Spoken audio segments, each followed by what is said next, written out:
Assalamualaikum warahmatullahi wabarakatuh. Selamat malam untuk rekan-rekan semuanya.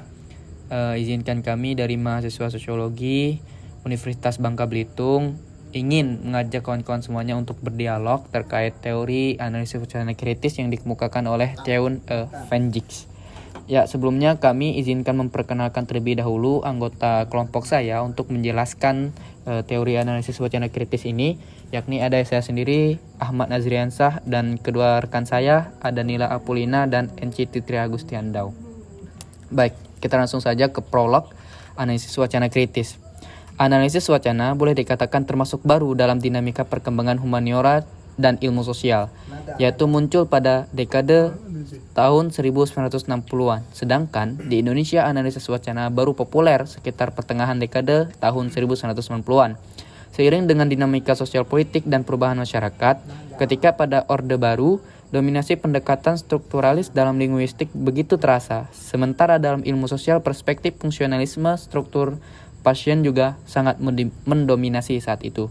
Baik, adapun latar belakang terbentuknya AWK ataupun analisis wacana kritis yang dimukakan oleh Theun van Gogh, yakni pada saat itu dominasi paradigma positivistik juga sangat terasa sebagai implikasi atas maraknya pembangunanisme berorientasi pertumbuhan, humaniora dan ilmu sosial kurang ambil bagian secara signifikan. Terdesak oleh dominasi tersebut, peran ilmu ekonomi dan teknik sangat mendominasi pada kala itu.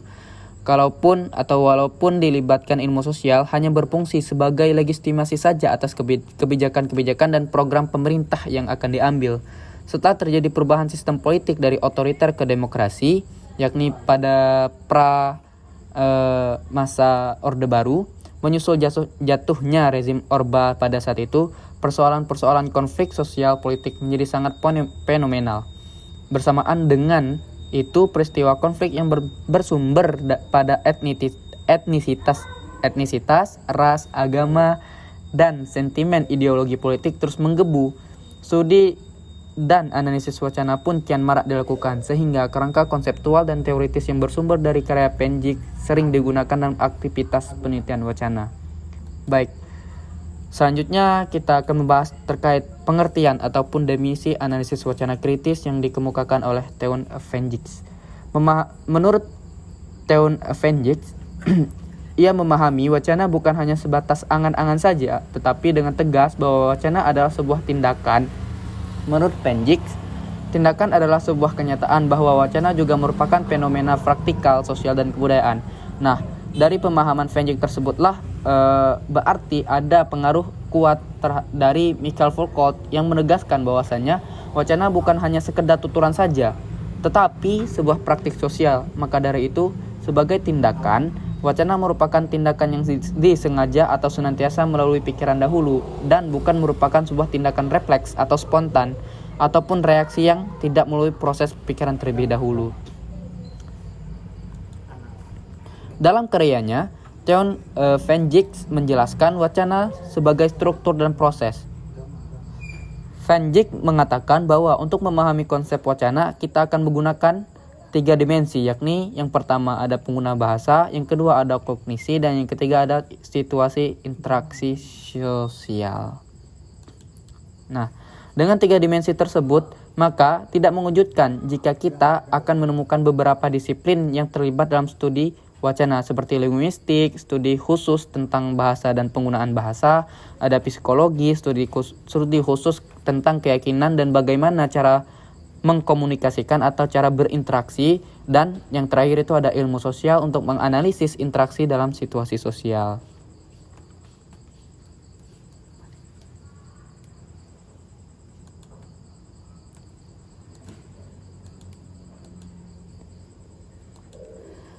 Bagi van Gogh, studi wacana sebagai sebuah struktur dan proses tentu akan memahami konsep-konsep kunci seperti percakapan dan teks. Sementara, sebagai sebuah struktur verbal perlu memahami tentang suara, tanda, tubuh, disiplin, dan bentuk wacana, makna, gaya, retorika, dan skema wacana verbal.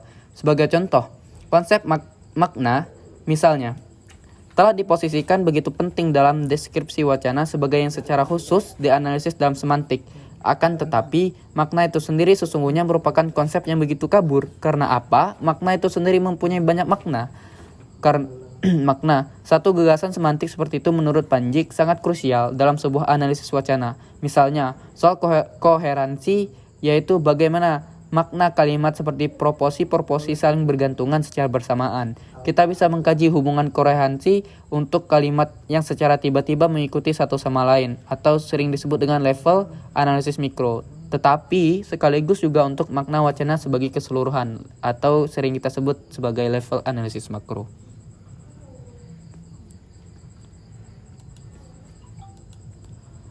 Baik, selanjutnya ada analisis wacana sosial yang dikemukakan oleh Theo van Dijk. Menurut Van Dijk, untuk memahami wacana sebagai sebuah kajian, study of discourses, bukan hanya sekedar menjadikan sebagai kajian kombinasinya saja, ataupun kombinasi kalimat diskursif, koherensi tindakan percakapan, mengubah percakapan atau mengubah topik saja. Sebuah kajian wacana yang lebih komprehensif tidak akan memuaskan jika hanya sekedar menganalisis struktural internal saja. Akan tetapi, tindakan yang sudah tercapai atau beroperasi kognisinya yang terjadi dalam penggunaan bahasa. Van Dijk menekankan bahwasannya analisis wacana sosial jelas bukan perkara sederhana. Analisis wacana sosial mengharuskan sebuah bentuk analisis komprehensif dan terintegratif pada semua level dan dimensi. Bahkan, walaupun dalam analisis wacana sosial, kita bisa saja fokus pada hanya sedikit piranti wacana seperti pada penggunaan dan penyalahgunaan kata ganti dan tindakan ketika berbicara. Setelah mengenalkan analisis wacana sosial, Panjik bukan hanya berhenti ataupun bermaksud menegaskan bahwa analisis wacana jangan hanya sekedar diproblematisasi saja secara linguistik, tetapi sekaligus juga tindakan sosial yang berkelindang dengan proses dan struktur sosial. Selangkah lebih maju, ia ingin masuk pada wilayah lebih jauh, yakni analisis wacana kritis. Nah, untuk analisis wacana kritis ini akan dilanjutkan dengan rekan saya, yakni Nila Apulina. Analisis wacana kritis.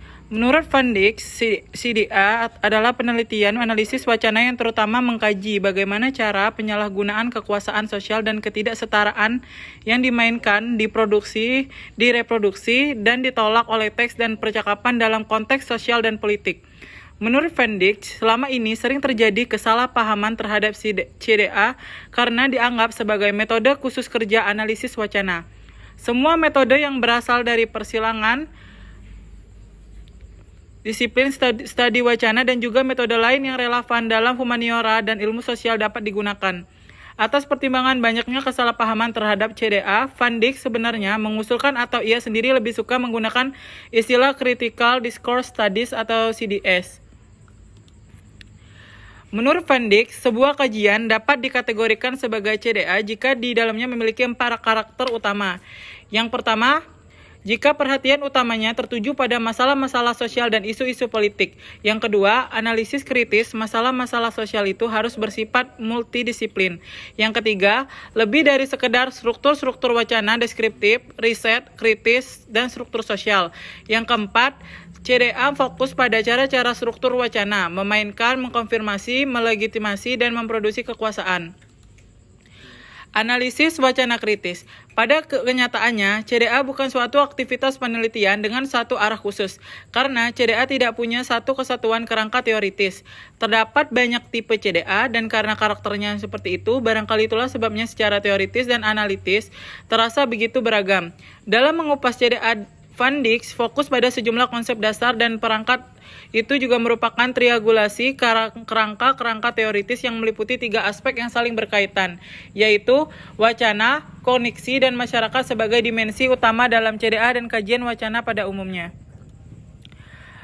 Makro dan mikro. Terdapat 2 level yang perlu mendapat perhatian dalam aktivitas analisis wacana, yaitu level mikro dan level makro. Dalam interaksi dan pengalaman sehari-hari, level makro dan mikro di antara atau dikenal sebagai istilah level meso, membuat satu kesatuan menyeluruh. Sebagai contoh, pembicaraan rasis di parlemen adalah wacana pada level mikro yang merupakan proses interaksional sosial dalam situasi spesifik dari sebuah debat.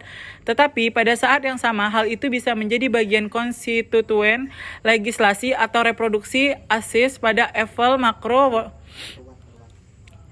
Terdapat juga beberapa cara untuk menganalisis dan menjembatani kesenjangan hubungan mikro-makro agar mencapai satu kesatuan lisis kritis, antara lain dengan cara yang pertama pada level analisis terhadap anggota kelompok, yang kedua pada level analisis tindakan proses, yang ketiga pada level analisis terhadap pola hubungan kontrol dan struktur sosial, yang keempat pada level analisis personal dan kognisi sosial.